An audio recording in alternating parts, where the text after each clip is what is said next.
hello guys मैं आज बहुत दिन मैं এনেকৈ খোৱা এটা ভিডিঅ' বনাম এয়া পটলৰ চব্জি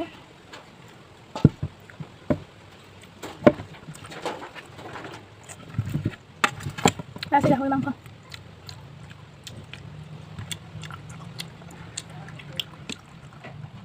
পটল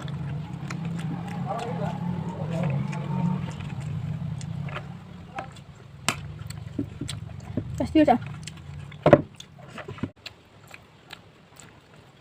গাহৰি কোনো নাখায় ভাল পাওঁ তো কোনে পায় আৰু আজি তো কৰি গৈছে ন দে হা হা হা হাই শকত পপি চাইনিজো পাত্তা নাপাইছোঁ দে আৰু খাই দে কিবি আৰু দে প্লিজ গাইছ এইজনীকেও লাইক শ্বেয়াৰ কৰি কমেণ্ট কৰি দিব আৰু পিছে এইজনী কি হ'ব যে উপায় নাইকিয়া হৈছে